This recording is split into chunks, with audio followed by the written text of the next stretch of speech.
हो आप सब। मैं समीक्षा और मैं आप सबके साथ शेयर करने वाली हूँ काफ़ी इम्पोर्टेंट क्लास। आज हम डिस्कस करेंगे ऑल ओवर टॉपिक्स को। मतलब आपने देखा होगा कि हर एक सब्जेक्ट के आप एग्ज़ाम्स में जाते हो तो लोग आपको मैराथन क्लास कराते हैं, बट क्या वो एमएससी के फील्ड में भी हो सकती है? बिल्कुल हो सकती है। एमएससी के बच्चे भी मुझसे पढ़ रहे हैं, उनको भी नीड है। तो आप सबके लिए मैंने ये क्लास बनाई है जिसका नाम मैंने ऑल इन वन रखा है। आप समझ जाओ कि हर एक टॉपिक को मैं इस क्लास में डिस्कस करूँगी। ये क्लास 2 पार्ट्स में आएगी, पार्ट 1 पार्ट 2, और आपके फर्स्ट सेमेस्टर के इनऑर्गेनिक केमिस्ट्री के हर एक टॉपिक को हम डिस्कस करेंगे, शेयर करेंगे, उसको आपको समझाऊंगी। यानी कि अब आपको 50 क्लास देखने की ज़रूरत नहीं है। इन 2 क्लास को आप देख लोगे तो आपका जो सिलेबस है किसी भी यूनिवर्सिटी का वो 80% कंप्लीट हो जाएगा। और ऐसा ऑप्शन आपको कहीं नहीं मिलेगा। I am the only one जो कि यूट्यूब पे ये क्लासेस आपको करा रही हैं, ये डिटेल्स आपको देती हैं। ठीक है, साथ ही साथ मेरा पेड कोर्स भी है जिसमें ये हर एक क्लास लॉन्ग में डिटेल में मिलेगी और हैंड रिटन नोट्स भी जिसमें आपको मिल जाएंगे। अगर आपको वो पेड बैच ज्वाइन करना है, आपको चाहिए कि मैम हमको पेड बैच में हर एक क्लासेस और नोट्स चाहिए, तो आप मुझे व्हाट्सएप पे मैसेज कर सकते हो 7454049006। और ये क्लास सबसे ज़्यादा इंपॉर्टेंट आपके लिए इसलिए है कि अब तक आपने कुछ भी तैयारी नहीं की, तो इस क्लास से आपको ऑल ओवर आपका जो सिलेबस है उसका एक रिव्यू मिल जाएगा। आपका कॉन्फिडेंस बिल्टअप हो जाएगा कि यस, हर एक टॉपिक को हम कर सकते हैं और कैसे हमें करना है। ठीक है, हाँ जी, तो स्टार्ट करते हैं। हम कोशिश करूँगी मैं अपनी तरफ से बेस्ट देने की, बट आपको यही सोच के चलना है कि आपने कुछ तैयारी नहीं की तो प्लीज़ अब तैयारी कर लो, है ना। अब इससे नेक्स्ट ऑप्शन आपको नहीं मिलेगा, ना ही अभी आपके पास टाइम है। बाकी एमएससी के unsold paper, solve paper, MSc के नोट्स और क्लासेस सभी आपको मिल जाएंगी। इस नंबर पर व्हाट्सअप कर देना, ठीक है। तो चलिए हम अपने फर्स्ट टॉपिक पर आते हैं। अब जब फर्स्ट टॉपिक की बात हो रही है तो भाई वेस्पर थ्योरी से अलग तो कोई टॉपिक हो ही नहीं सकता जो कि आपका इम्पॉर्टेंट हो, ठीक है, क्योंकि like a VSEPR theory is most important. एक अकेला टॉपिक जो आपका long plus short plus very short में आना ही आना है। मतलब टॉपिक तो बहुत आते हैं बट हर किसी के लिए ना मैं 100% नहीं बोल सकती, बट वेस्पर थ्योरी से तो आपके कम से कम 10 से 15 नंबर का क्वेश्चन आना ही है, ठीक है।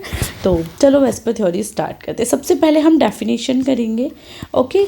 तो जब भी हम डेफिनेशन करते हैं, जिस भी डिटेल को करते हैं, हमको सबसे पहले क्लियर करना होता है कि ये थ्योरी किसने दी, कब दी, कैसे दी, ठीक है। तो vesper theory was first proposed by Sidgwick and Powell in 1940, ठीक है। 1940 में सिडविक एंड पोवेल ने सबसे पहले वेस्पर थ्योरी को दिया था। देन क्यों दिया था? Vesper theory is a model used to chemistry to predict the geometry of a molecule from the number of electron pairs। किसी भी मॉलिक्यूल की ज्योमेट्री क्या है उसको सर्च आउट करने के लिए सिडविक एंड पोवेल ने वेस्पर थ्योरी दी थी। और ये ज्योमेट्री हम किसके थ्रू सर्च आउट करते हैं? ये करते हैं हम इलेक्ट्रॉन पेयर्स के थ्रू, ठीक है। यानी कि इलेक्ट्रॉन पेयर्स कितने हैं उस मॉलिक्यूल में, उसके थ्रू हम मॉलिक्यूल की ज्योमेट्री सर्च आउट करते हैं, और ये हम वेस्पर थ्योरी के थ्रू करते हैं। देन कुछ पॉइंट्स थे कि जो आपके इलेक्ट्रॉन पेयर बॉन्ड बनाने में यूज़ होते हैं that will be known as a BPS, यानी कि बॉन्ड पेयर्स। एंड देन जो आपके बॉन्ड बनाने में यूज़ नहीं होते, क्योंकि हर एक इलेक्ट्रॉन तो आपका बॉन्ड बनाने में यूज़ नहीं होता, उसको हम लॉन पेयर इलेक्ट्रॉन बोलते हैं, ठीक है। देखो हमें क्या करना है, इंट्रो किया, किसने दिया ये पॉइंट क्लियर कि भाई सिडविक एंड पोवेल ने दिया, ठीक है। क्यों यूज़ की जाती है VSEPR theory? To predict geometry,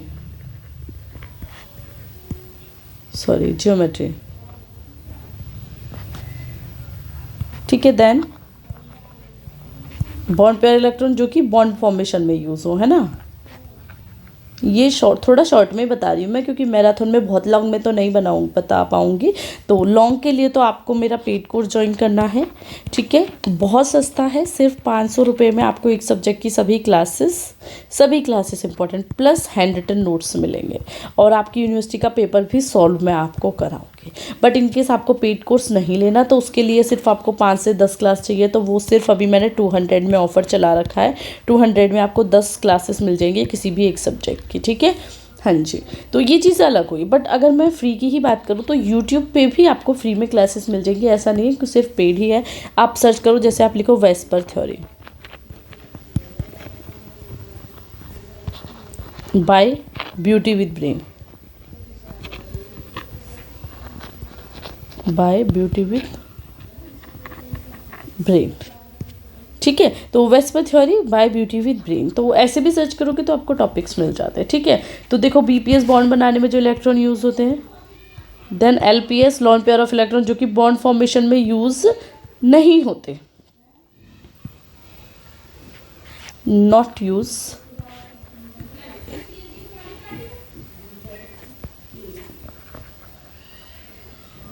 in bond formation. ठीक है, अब इसके लिए ग्लिस्पिया नाइलहोम ने कुछ रूल्स भी दिए थे, मतलब फर्स्टली से ग्लिस्पिया ने प्रपोज किया, सिडविक एंड पोवेल ने प्रपोज किया, बट लेटर दैन ग्लिस्पिया ने इसके लिए कुछ रूल्स दिए थे ज्योमेट्री ऑफ मॉलिक्यूल के, जो कि 7 रूल्स थे।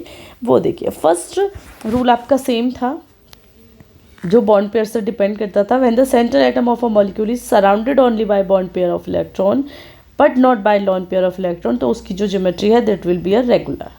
अगर किसी भी मॉलिक्यूल के चारों तरफ सिर्फ बीपीएस है तो उसकी ज्योमेट्री कैसी होगी? रेगुलर। ठीक है, ज्योमेट्री कैसी होगी? Regular, rule number 1। ठीक है, इसके लिए टेबल बनी हुई है, लीनियर होगी आपकी मॉलिक्यूल की ज्योमेट्री, तो 180 degree bond angle, example BeCl2 या HgCl2। ठीक है, ज्योमेट्री ट्राइगोनल प्लानर होगी तो 120 डिग्री बॉन्ड एंगल होगा, और BF3 और BCl3 इसका एग्जाम्पल होंगे। ठीक है, टेट्राहेड्रल सेम चीज़, trigonal same as it is ने याद कर लेना, फ़ायदा देंगे। ठीक है, रूल नंबर 2 है कि अगर मॉलिक्यूल के चारों तरफ बॉन्ड पेयर और लोन पेयर दोनों हैं तो उसकी ज्योमेट्री रेगुलर नहीं होगी। फर्स्ट रूल को अपोजिट में कर दो, दैट विल बी क्लियर। ठीक है, इसके लिए इन्होंने जो रिपल्शन होता है उसके लिए ये आपका एक रिपल्शन की शो किया है कि कैसे होता है, तो lone pair lone pair, lone pair bond pair, bond pair bond pair सबसे वीक। ठीक है, रूल नंबर 3 इन्होंने दिया था, the bond angle decrease as the number of lone pair of electrons of centre atom increase, यानी कि जैसे ही lone pair बढ़ेगा आपका जो बॉन्ड एंगल है वो घटेगा। ठीक है, इसके लिए एग्जांपल देखो, यहाँ पे CH4 लिया हमने, इसमें bond angle lawn pair of electron 0 है तो बॉन्ड एंगल 109 है। ठीक है, NH3 देखते हैं, इसमें लॉन पेयर बढ़ा कि 1 हो गया तो बॉन्ड पेयर 109 से कम हो गया। बॉन्ड पेयर H2O में लॉन पेयर H2O में इंक्रीज हुआ, 2 हुआ तो ये डिक्रीज हो गया। ठीक है, या rule number 4, smaller the electronegativity of the central atom smaller is the bond angle. Electronegativity जितनी मॉलिक्यूल की कम होगी उसका जो बॉन्ड एंगल है वो उतना ही कम होगा। Rule number 5, the repulsion of BPS decrease with the increasing electronegativity of B atom in ABX molecule, hence bond angle BAP। ठीक है, यानी कि रिपल्शन जो होगा उसकी जो आपके एग्जांपल्स होते हैं वो हो गए AsI3, AsBr2 या AsCl3। Then bond angle involving multiple bonds are generally larger than those involving in single bond. ठीक है, यानी कि उस मॉलिक्यूल का बॉन्ड एंगल हमेशा ज़्यादा होगा जो मल्टीपल बॉन्ड्स में यूज़ हो रहा है उसके मुकाबले जो कि आपका सिंगल बॉन्ड्स में यूज़ होते हैं। However the multiple bonds do not affect the geometry of a molecule, तो जो मल्टीपल बॉन्ड्स है बट उनकी वजह से ज्योमेट्री अफेक्ट नहीं होंगी। ठीक है, rule number 7, repulsion between electron pairs is filled shell is greater than the incomplete shell. ठीक है, इनकी जो रिपल्शन होगा आपका फिल्ड सेल में वो आपके इनकम्प्लीट सेल से ज़्यादा होगा। ठीक है, एग्जाम्पल देखो, H2O में, देन H2S में, देन H2SC में एंड H2TE में। ठीक है, ये आपके 7 रूल्स हो गए। अब यहाँ से जो आपका नेक्स्ट क्वेश्चन बनता है वो बनता है कि वेस्पर थ्योरी के एप्लीकेशंस। ठीक है जी, तो वेस्पर थ्योरी के एप्लीकेशंस क्या हैं? कुछ कंडीशंस हैं जो कि आपकी रेगुलर ज्योमेट्री के लिए हैं, ये आपको करने हैं, और कंडीशन फॉर इरेगुलर ज्योमेट्री। ठीक है, तो पहले रेगुलर ज्योमेट्री को नज़र मार लेते हैं। देखिए, molecule will be regular geometry satisfy the following set. First one, the centre atom molecule should be bonded to same atoms. ठीक है, रेगुलर शेप जब होगी जब आपका जो सेंटर एटम है वो चारों तरफ सेम एटम से कनेक्टेड होगा, जैसे CCl4। ठीक है, the centre should be surrounded by bond pair not by lone pair of electron. Regular geometry के लिए सिर्फ बॉन्ड पेयर से होगा, रूल नंबर 1 में करा था। बॉन्ड लेंथ सभी सेम होंगी और जो centre atom will be bonded to another atom by single bonds, ठीक है, तो वो अदर सिंगल बॉन्ड से भी कनेक्टेड हो सकता है। इरेगुलर ज्योमेट्री देखो, डिफरेंट डिफरेंट टाइप्स के मॉलिक्यूल से आपका सेंटर एटम कनेक्ट रह सकता है। जैसे देखो CH, यहाँ पे Cl एंड Cl, तो Cl3CH अलग अलग टाइप के हो गए, ठीक है। फर्स्ट रूल क्लियर, अपोजिट कर दो। Centre atom should have one और मोर लोन पेयर ऑफ इलेक्ट्रॉन, ठीक है, सेंटर एटम पे ज़्यादा लोन पेयर ऑफ इलेक्ट्रॉन होने चाहिए। देन जो आपका बॉन्डिंग होगी वो डिफरेंट डिफरेंट बॉन्ड लेंथ पे हो सकता है, ज़रूरी नहीं है सबकी बॉन्ड लेंथ सेम होगी, तो डिफरेंट बॉन्ड लेंथ से भी हो सकता है, ठीक है। अब यहाँ से आपका एक और क्वेश्चन आते हैं कि देखो ये आपका एग्जांपल दे दिए Ab2 टाइप मॉलिक्यूल कि भाई इनकी आपको स्ट्रक्चर बतानी है, ठीक है, वेस्पर थ्योरी के अकॉर्डिंग। ये क्वेश्चन बहुत आया, चाहे H2O का भी आता है देखो, ठीक है। देखो BF3 का मैंने यहाँ पे दिख रहा है, CH4 का दिख रहा है आपको। ये नोट्स भी आपको अगर चाहिए ये एज इट इज़ नोट्स तो 150 में ही आपको मिल जाएंगे मेरे व्हाट्सएप पे, ठीक है। जैसे अभी आप देख रहे हो आपको चाहिए मैम ये सेम PDF चाहिए तो 150, और इवन चलो 150 नहीं 100 ही रखते हैं, ठीक है, सिर्फ 100 रुपीज़ में आपको मिल जाएंगे, क्योंकि पेपर का टाइम है मुझे भी पता है और हर बच्चा अफोर्ड भी नहीं कर सकता है, तो 100 रुपीज़ में ये सेम PDF आपको मिल जाएगी। आपको चाहिए तो आप मुझे मैसेज कर देना मेरे व्हाट्सएप में। व्हाट्सएप नंबर फिर बता देती हूँ 7454049006, ठीक है, या रिप्लाई मिल जाएगा मैसेज के साथ ही। चलिए, तो BF3 का शेप करनी है। देखो शेप कैसे हम रिकॉग्नाइज करते हैं, हमें उसमें बॉन्ड पेयर लॉन पेयर निकालने हैं। मैंने ये सिखा रखा है कि मेरी क्लासेस में भी है, क्लासेस की लिंक चाहिए तो मुझको बता देना, देर हम उन्हें कनेक्ट कर देंगे, ठीक है, और उस हिसाब से हम उसकी जो आपकी बॉन्ड एंगल है उसको रिकॉग्नाइज करेंगे। बट यहाँ से क्वेश्चंस बहुत ज़्यादा आते हैं तो आपको ये बहुत अच्छे से करना है, ठीक है। H2O का भी है। अब यहाँ पे एक और क्वेश्चन है जो आपको कोई नहीं कराएगा, bond angle in H2O is less than that in NH3। NH3 में बॉन्ड एंगल आपका कम क्यों होता, सॉरी H2O में कम क्यों होता है NH3 से। देखिए according to VSEPR theory lone pair, ठीक है, ये मैंने रूल नंबर 2 में बताया, lone pair then lone pair bond pair repulsion, ठीक है। तो इन H2O molecule lone pair are present on O atom while NH3 molecule only lone pair is present on N atom. Since the number of LP यानी कि lone pair of electron are more in oxygen OH bond more closer to than NH3 bond, thus the bond angle H2O is less than NH3, ठीक है। तो क्या हुआ देखो, उन्होंने कहा कि lone pair bond pair ये आपका रिपल्शन का स्ट्रक्चर होता है। तो अगर हम जनरली करते हैं तो जो आपका OH बॉन्ड होता है वो आपका क्लोज़र होता है देन NH3, ठीक है। वो बॉन्ड जब देखो एक बार बताओ कोई सी चीज़ पास है ज़्यादा तो उसका बॉन्ड एंगल तो कम ही होगा, और जो दूर है तो उनका बॉन्ड एंगल ऐसे भी तो हो सकता है, तो इसका बॉन्ड एंगल ज़्यादा है इसका बॉन्ड एंगल कम है।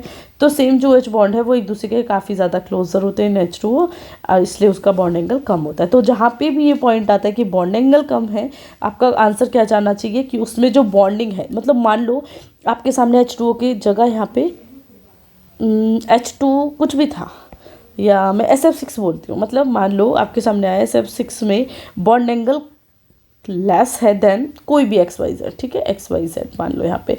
तो हमें पता है ट्रिक क्या लगानी है, सिर्फ यही कि ये तो उसने बोल दिया कि कम है, मतलब आपको नहीं भी पता कम है या ज़्यादा है, बट क्वेश्चन में आया कि भाई कम है, तो आपको तो वो सिर्फ एक थ्योरी लिखनी है। तो जो वो थ्योरी लिखनी है वहाँ पे आपको लिखना है कि जो SF6 में होते हैं बॉन्ड्स वो क्या होते हैं, ज़्यादा क्लोज होते हैं एक दूसरे के, और इसी की वजह से उसका बॉन्ड एंगल कम होता है। यानी कि SF बॉन्ड क्लोज होता है और FF बॉन्ड भी आपस में एक दूसरे से काफ़ी ज़्यादा क्लोज रहते हैं, इस वजह से उसका बॉन्ड एंगल कम है, और ये हर एक चीज़ पे चलेगा, ठीक है, यहाँ पे कोई अलग थ्योरी नहीं लगेगी। देन वॉल्स डायग्राम है, देखो कोरिलेशन डायग्राम है, ये आपका मैंने एक बहुत सिंपल सी क्लास में समझाया हुआ है Ab2 मॉलिक्यूल के लिए, इसे कर लेना एंड इम्पॉर्टेंट है। H2O के लिए भी आ जाते हैं कभी कभी, ठीक है, ये करने की ज़रूरत नहीं है। देन B पाई बॉन्डिंग, यहाँ पे सेफ सिस्टम है, किसी भी मॉलिक्यूल के जब D और P के पाई मॉलिक्यूल के बॉन्ड आपस में बॉन्डिंग होती है तो उसको हम D पाई P पाई बॉन्डिंग बोलते हैं, और ये सेम नोट्स हैंड रिटन में भी अवेलेबल है, तो वहाँ से भी आप देख सकते हो, ठीक है, तो अगर हम जनरल करते हैं तो काफ़ी ज़्यादा हमारे सामने एक्सप्लेनेशंस है जो कि D pi P pi bonding को एक्सप्लेन करते हैं, बट काफ़ी ज़्यादा ऐसी भी हैं कि जो उसे एक्सप्लेन नहीं कर पाती है। Recent work raise more doubts. तो फर्स्ट वन द एमाइंस, जैसे कि आपका R3 SI का होल ट्वाइस NCS3 हो गया, ये आपके कंपाउंड्स हो गए स्केलेटन आर प्लानर। ये प्लानर है कैसे, ठीक है। तो अगर हम बात करें तो रिसेंटली थियोरेटिकल और experimental method have suggested D pi P pi contribution, these effects are at least small and thus the literature written prior to 1885। तो अगर सिंपली, वैसे मैंने ये हैंड रिटन नोट्स में से आपको कराया है, तो यहाँ पे सिंपल होता है। मान लो आपका एक्स मॉलिक्यूल है, बाई मॉलिक्यूल है, इसका डी ऑर्बिटल पाई में, इसका पी ऑर्बिटल पाई में जब आपस में कनेक्ट करते हैं, ठीक है, पाई बॉन्डिंग कैसे होती है, ऐसे होती है, तो उसको हम D pi P pi bonding बोलते हैं, ठीक है। इन जनरल ये सिर्फ ये फंडा है, इसके आगे कुछ और इसमें फंडा नहीं है, ठीक है। बेंट रूल है कि कैसे कोई मॉलिक्यूल एक दूसरे की तरफ बेंट होता है, ठीक है। ये अच्छा क्वेश्चन है, मतलब यहाँ पे हर एक क्वेश्चन जो है वो इम्पॉर्टेंट ही है और ये आपके सभी यूनिवर्सिटी के लिए भी है। तो देखिए, according to this rule more electronegative substituents prefer hybrid orbital less s characters and more electropositive substituents hybrid have more s. मतलब कि जो आपका, देखो मैं इसमें कलर चेंज करती हूँ, ठीक है, जो आपका क्या है मोर इलेक्ट्रोनेगेटिव है,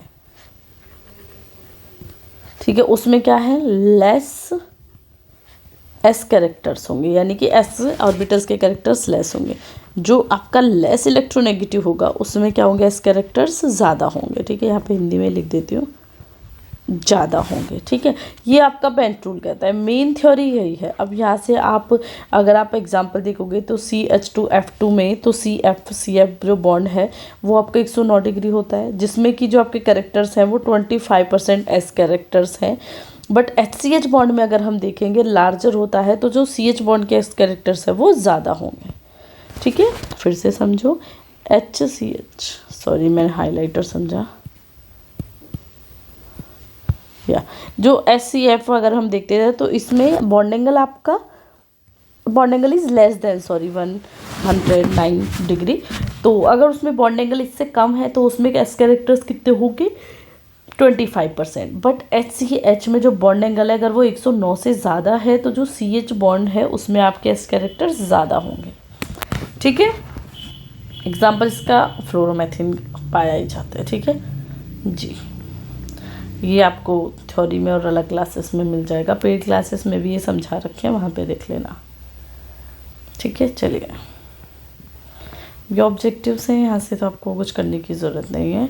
नेक्स्ट क्वेश्चन हमारा आ जाता है स्टेबिलिटी ऑफ कॉम्प्लेक्स। तो किसी भी मॉलिक्यूल को जब हम उसकी स्टेबिलिटी कि वो कितनी देर तक किस कंडीशन में लिव कर सकता है उसको हम बोलते हैं सब्स्टिट्यूशन रिएक्शंस ऑफ स्टेबिलिटी, या फिर हम ये भी बोल सकते हैं स्टेबिलिटी ऑफ मेटल कॉम्प्लेक्स। तो इसमें थर्मोडाइनमिक स्टेबिलिटी क्या होती है वो करना है, ठीक है, काइनेटिक स्टेबिलिटी करना है। और इसमें एक मोस्ट इंपॉर्टेंट जो आता है स्टेप वाइज फॉर्मेशन कांस्टेंट, यहाँ से क्वेश्चंस हमेशा आना है आपका। और इन जनरल अगर मैं बोलूँ तो लाइक 10 मार्क्स का कम से कम ये क्वेश्चन आना है, तो आपको ये एज इट इज़ इतने ही मार्क्स का करना पड़ेगा, ठीक है जी। और जिनके पास मटेरियल नहीं है उसके लिए क्लास इंपॉर्टेंट है भाई, आप स्क्रीनशॉट लेके रख लेना, ठीक है। देखो यहाँ पे कुछ नहीं है स्टेप वाइज में कैसे स्टेप बाय स्टेप फॉर्मेशन होता है मेटल और ligand in presence of K1, जिसे हम कांस्टेंट बोलते हैं, इक्विलिब्रियम बोलते हैं, तो Ml बन जाता है। इसका जो हम K1 निकालेंगे तो ऊपर हम कर देंगे Ml अपॉन में जो हमारा मेटल और लिगेंड था वो कर देंगे, ठीक है। फिर हम Ml जो हमारा बना उसकी लिगेंड के साथ रिएक्शन कराएंगे तो इसे हम K2 बोलेंगे, और ये Ml2 अपॉन में Ml और L हो जाता है। सेम इसे हम N की फॉर्म में निकाल लेते हैं। देन ओवरऑल फॉर्मेशन, ये दूसरा क्वेश्चन है, ये शॉर्ट में भी आ जाते हैं कभी कभी अलग करके, वैसे तो लॉन्ग में आएंगे ही, ठीक है। तो यहाँ पे क्या है उसको हम कैसे डिनोट करते हैं, यहाँ पे मेटल और लिगेंड रिएक्शन करेंगे तो Ml बनाएंगे, इसको हम β1 से कहते हैं। यहाँ पे मेटल प्लस 2 लिगेंड करेंगे तो Ml2 बनाएंगे, ठीक है। इसमें L जो है ये इसकी पावर के रूप में यहाँ पे चली जाती है, ये चेंज होता है, ठीक है। देन ये एक दूसरे से कनेक्टेड भी करते हैं, ये इसका फॉर्मूला भी है, relation between step wise and overall formation ये आपको एज इट इज़ करना है, ठीक है। हाँ जी, फिर यहाँ पे एक और जो क्वेश्चन आता है, factors affecting stability of constant. ये क्वेश्चन आपका इम्पोर्टेंट है और यहाँ से आपका ये लॉन्ग में ही आता है, या मैं बोल सकती हूँ शॉर्ट में भी आ सकता है, बट जो क्वेश्चन आपने लॉन्ग में किया है उसको आप शॉर्ट में बनाए ही लोगे, तो उसमें कोई दिक्कत नहीं है, ठीक है। तो स्टेबिलिटी ऑफ कॉम्प्लेक्स को क्या क्या अफेक्ट करते हैं, देखो आयोनिक साइज अफेक्ट करता है, आयोनिक चार्ज अफेक्ट करता है, ठीक है। Electronegativity of central metal ion affect करती है, अराइविंग विलियम ऑर्डर करता है न अफेक्ट। एंड नेक्स्ट है आपका क्लास ए और क्लास बी मेटल्स भी आपके अफेक्ट करते हैं। नेचर ऑफ लिगेंड आपका अफेक्ट करता है, लिगेंड का साइज़ और चार्ज कितना है वो भी अफेक्ट करता है, डाइपोल मोमेंट कितना है लिगेंड में वो भी आपका अफेक्ट करता है, ठीक है। बेसिक नेचर ऑफ लिगेंड का भी अफेक्ट करता है और चीलेट इफेक्ट भी आपका अफेक्ट करता है। Number of size of rings भी आपके अफेक्ट करते हैं, ये एक्स्ट्रा करने की ज़रूरत नहीं है। अब आ जाता है डिटर्मिनेशन ऑफ स्टेबिलिटी कांस्टेंट। तो इसे हम स्पेक्ट्रोफोटोमेट्रिक और पीएच मेट्रिक मेथड के थ्रू डिटरमाइन करते हैं। ये आपको लॉन्ग क्लासेस में देखोगे तो समझ आ जाएगा, ठीक है जी। स्किप भी कर सकते हो। दैन चीलेट इफेक्ट क्या होता है, ये क्वेश्चन है, शॉर्ट में आता है, कभी कभी वेरी शॉर्ट में भी आ जाएगा, तो एज इट इज़ करने हैं आपको। Second unit complete. थर्ड है हमारी सब्स्टिट्यूशन रिएक्शन क्या होती है, वेरी शॉर्ट कर लेना। रेडॉक्स रिएक्शन क्या है ये भी कर लेना। रेडॉक्स रिएक्शन तो कंप्लीट भी आएगी आगे, ठीक है, तो वो तो आपको करनी ही है, ठीक है। अब देखो यहाँ पे कुछ शॉर्ट्स है। सबस्ट्रेट क्या होता है, अटैकिंग रिएजेंट क्या होते हैं, इलेक्ट्रोफाइल रिएजेंट क्या होते हैं, न्यूक्लियोफाइल रिएजेंट क्या होते हैं, इन सबको पढ़ लेना आप। देन सब्स्टिट्यूशन रिएक्शंस क्या होती है, देखो SN1 SN2 ये आपको करना है, और ये आपका लॉन्ग में आता है, ठीक है। यानी कि लॉन्ग का मतलब लॉन्ग में भी आएगा और इन शॉर्ट भी आएगा, तो कम से कम 15 मार्क्स का ही क्वेश्चन आपको आता है, ठीक है, तो आपको ये करना है जी। SN2 भी SN1 में। देन इनमें डिफरेंस क्या है ये भी आप इन शॉर्ट जनरली कर सकते हो, ठीक है। नेक्स्ट क्वेश्चन है इनर्ट और लेबल कॉम्प्लेक्सेस। ये क्वेश्चन भी आपका लॉन्ग में आता है, शॉर्ट में नहीं आता, ठीक। तो लॉन्ग में आता है, तो ये मटेरियल आपको एज इट इज़ इतना ही करना है। इनर्ट और लेबल कॉम्प्लेक्सेस, ये इसकी चार्ट है, मिल जाएगी आपको नोट्स के फॉर्म में भी, या। देन हाइड्रोलाइसिस रिएक्शन बहुत इंपॉर्टेंट है, अलग से एसिड हाइड्रोलाइसिस भी पूछी जाती है, बेस हाइड्रोलाइसिस भी पूछी जाती है, या सीधा आपसे हाइड्रोलाइसिस करके भी पूछ लिया जाएगा। तो लॉन्ग और शॉर्ट दोनों में ये वाला क्वेश्चन भी आपका होता है। हम 15 मार्क्स लेके चल रहे हैं, तो आपको दोनों टाइप से करना है, एसिड हाइड्रोलाइसिस भी करनी है और बेस हाइड्रोलाइसिस भी करनी है। कभी कभी शॉर्ट में आ जाता है सिर्फ बेस हाइड्रोलाइसिस या एसिड हाइड्रोलाइसिस, और कभी कभी दोनों लॉन्ग बन के आ जाते हैं, ठीक है। हाँ जी, ये base hydrolysis. Okay, clear point. या अब यहाँ पे एडिशन रिएक्शन है, और कंफ्यूज मत होना हाइड्रोलाइसिस रिएक्शन क्या है और एडिशन रिएक्शन क्या है, क्योंकि मुझको पता है आप लोग कंफ्यूज होगे, तो नहीं होना, ठीक है। एडिशन रिएक्शन सेम शॉर्ट या लॉन्ग दोनों टाइप से आपको मिल जाएगा देखने के लिए। Ligand substitution reaction in square planar कर लेना अगर आप कर सकते हो तो, अच्छा क्वेश्चन है, ठीक है। बाकी कुछ चीज़ें आप स्किप भी कर सकते हो, जो क्वेश्चन आपको लगे ना ये बहुत टफ है उसको स्किप कर देना, कोई ज़बरदस्ती नहीं है, क्योंकि हमें ऑप्शन तो मिलेगा ना, पेपर में ऑप्शन मिलते हैं अच्छा खासा। अब आ जाता है एक सिंपल और बहुत इंपॉर्टेंट ट्रांस इफेक्ट। इसमें जो मैंने कराया है 5 पेजेस का क्वेश्चन कराया है, फ्री में भी है, यूट्यूब पे फ्री में भी देख लेना अगर आप देख सकते हो तो, पेड नहीं लेना तो, ठीक है। 5 पेजेस का कराया है, बहुत इजी है, ठीक है, प्लस नंबरिंग देने वाला है, तो इस क्वेश्चन को ज़रूर करना। जैसे वेस्पर थ्योरी आप नहीं छोड़ सकते, ऐसे ही ट्रांस इफेक्ट को भी मत छोड़ना, उसी की तरह इंपॉर्टेंट है। और मैं पार्ट 2 में नहीं, पार्ट 1 में ही इस क्लास को एंड कर दूँगी, ठीक है, क्योंकि क्यों टाइम वेस्ट करना आपका, ठीक है। ये ट्रांस इफेक्ट के एप्लीकेशंस हैं जो मैंने सब करा रखे हैं। नेक्स्ट जो यहाँ पे क्वेश्चन आता है इलेक्ट्रॉन ट्रांसफ़र रिएक्शन, जिसको हम इनर स्फीयर और आउटर स्फीयर बोलते हैं। सेम ये क्वेश्चन भी आपका लॉन्ग में आता है, और अभी दोनों पार्ट्स को बना के मैं एक ही बना रही हूँ, चाहे क्लास लॉन्ग हो जाए बट आप वो एक ही देख लेना, ठीक है।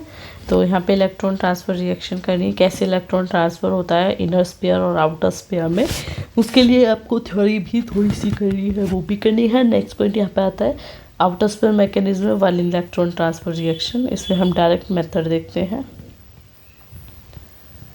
ठीक है। अब आ जाती है आपकी CFT। देखो CFT थोड़ी टफ है, मैं उस बच्चों से बोलती हूँ वॉल्स डायग्राम कर लो, टर्नअप-सुगैनो डायग्राम कर लो, बट CFT को छोड़ दो क्योंकि थोड़ी टफ है। अगर आपने पहले से कर रखी है तो आप इजीली कर सकते हो, बट आपने नहीं कर रखी तो CFT के अकॉर्डिंग आप मॉलिक्यूल की शेप रिकॉग्नाइजेशन उसकी डिटेल्स में ना जाके CFT की सिर्फ लिमिटेशंस कर लो, ठीक है, क्योंकि लिमिटेशंस ही आपको 5 नंबर या 2 नंबर दिला देगी, ठीक है। और बाकी वैसे ये क्रिस्टल फील्ड कहीं भी आएगा तो ऑप्शन में आपको वो क्वेश्चन मिल जाएंगे जो आपने तैयार किए हुए हैं। ये तरीका होता है, हालांकि मैं पेपर शेयर करूंगी उसमें वो डिटेल्स आपको बताऊंगी। जिसमें मैं पेपर सॉल्व करा रही हूँ वो क्लास आप लोग ज़रूर देखना, क्योंकि उसमें हम वो डिटेल्स शेयर करते हैं कि भाई कैसे आपको क्या करना है, ठीक है। हाँ जी, कोई दिक्कत हो तो आप मुझे बताना, ठीक है। तो ये CFT पे आके आपका फर्स्ट सेमेस्टर का सिलेबस कंप्लीट हो जाता है। स्पेशली ये जो आपका था ये MGPRU और CCSU के लिए है। बाकी आप इग्नू की बात करोगे, अगर आपको इग्नू का चाहिए तो मैं इग्नू के अकॉर्डिंग भी शेयर कर दूंगी। वैसे इग्नू का भी पेड बैच चल रहा है, तो इग्नू का तो आप पेड बैच में ज्वाइन कर लो, क्योंकि उसमें तो इग्नू का सिलेबस इतना है जितना CCSU का 2 सेमेस्टर का है ना, इग्नू का 1 ही सेमेस्टर का है, यानी कि बहुत लॉन्ग सिलेबस है। तो उसके लिए तो आपको बहुत मेहनत करनी पड़ेगी। आप अपनी मेहनत कम करना चाहते हो तो मुझसे पेड कोर्स ले लें, सिर्फ 500 में है, जिसमें हम इम्पोर्टेंट कराएंगे जो आपके लिए इम्पोर्टेंट यूज़फुल भी होते हैं, तो वो चीज़ें हम करेंगे, ठीक है। तो बहुत ज़्यादा चीज़ें नहीं है, देखो क्लासेस फ्री में भी अवेलेबल है, ऐसा नहीं है सिर्फ पेड कोर्स में, फ्री में भी है, बट फ्री में ढूंढने के लिए आपको मेहनत करनी है। पेड कोर्स में हर एक चीज़ आपको हाई मिल जाती है, सिर्फ यही फ़र्क है, बाकी कोई फ़र्क नहीं, ठीक है। अब मैं क्लास को एंड करती हूँ, कल एक नेक्स्ट क्लास के साथ मिलेंगे, तब तक के लिए बाय बाय, ठीक है।